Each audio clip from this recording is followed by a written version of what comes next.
जिस भाव से और जिस संवेदनशीलता से मोदी जी इस देश में अनेकों नए कदम भी उठा रहे हैं, नए निर्णय भी ले रहे हैं, क्रांतिकारी काम भी कर रहे हैं, उनको प्रदेश में उसी प्रकार से लाभ मिले, उसके लिए अनिवार्य है कि ये सरकार इसी प्रकार जारी रहे। एक इंजन केंद्र से चला, दूसरा यहां से जुड़े, और ऐसे अनेकों उदाहरण है। आपका आयुष्मान भारत, अद्भुत योजना, लेकिन इसने भी गति 2017 के बाद पकड़ी।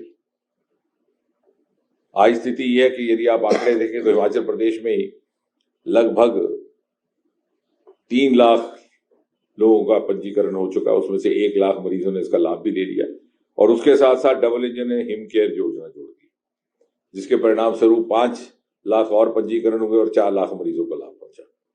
तो कोई भी योजना आप उठाएं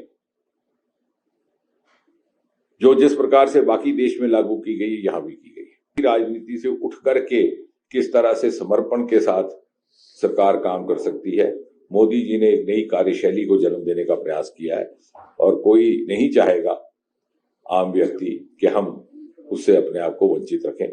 इसलिए मुझे लगता है कि हम सबका ये दायित्व है, भले हम विचारधारा से कुछ भी हों, कि हम देश हित के लिए और अगले 25 वर्ष में यदि हमने ये कल्पना की है कि भारत को विश्व पटल पर जाकर के खड़ा करना है, तो हमारे लिए अनिवार्य है कि मोदी जी के नेतृत्व में चल रही इस विकास यात्रा का हिस्सा बने, और किस तरह से पूरी अनुकूलता के साथ इस प्रदेश का योगदान है। और एक यहाँ कोई छोटा बड़ा पद अधिकारी नहीं रहता, जिम्मेवारी बदलती रहती है। और आपने देखा होगा, कोई भी चुनाव हो, चाहे पंचायतों का हो, चाहे जिला परिषदों का हो, चाहे विधानसभा का हो, चाहे लोकसभा का हो, चाहे एक प्रदेश में हो, दूसरे प्रदेश, चाहे पूर्वोत्तर में हो, दक्षिण में हो, प्रधानमंत्री जी से लेकर के नीचे तक प्रत्येक कार्यकर्ता उसमें भाग लेता है। ये एक सामूहिक प्रयास का प्रमाण है इस पार्टी का, यही इस पार्टी की शिनाख्त है, इसकी प्रतीक है। यहाँ एक परिवार की तरह कार्य किया जाता है, और ये भारतीय जनता पार्टी का चुनाव सदा विचार को लेकर के होता है, एक संकल्प और समर्पण को लेकर होता है। ये जो बातें कह रहे हैं कांग्रेस पार्टी, इन्होंने अधिकतर जीवन सत्ता में गुजारा और परिवारवाद की राजनीति में गुजारा।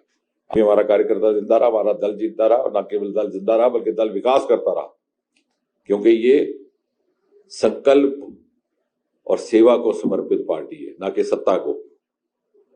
सत्ता हमें लोगों ने दी कि हाँ, इन्होंने अपनी सेवा, अपने समर्पण का परिचय दिया है, दीजिए इनको मौका दिया जाए। बल्कि कांग्रेस पार्टी का हाल देखिए, 5 साल वो सत्ता के बाहर रहते इधर उधर घूम रहे हैं कि कहाँ जाए, इस दल में जाए, उस दल में जाए, और हिसाब किताब गणित लगा रहे हैं, उस दल में जाए तो मंत्री बनेंगे, नहीं बनेंगे, इस दल में जाएंगे मंत्री बनेंगे, नहीं बनेंगे। भारतीय जनता पार्टी का ऐसी संस्कृति नहीं है। ये ओपीएस की पद्धति प्रणाली हिमाचल में अडॉप्ट किसने की? वो तो भारतीय जनता पार्टी ने नहीं की। जब ये अडॉप्ट की गई, जब कांग्रेस की सरकार थी, वीरभद्र सरकार थी, तब कितने मित्रों ने उनको प्रश्न किया, क्यों नहीं किया? इसका विश्लेषण कौन करेगा? कौन इतिहासकार इसका कर सकते?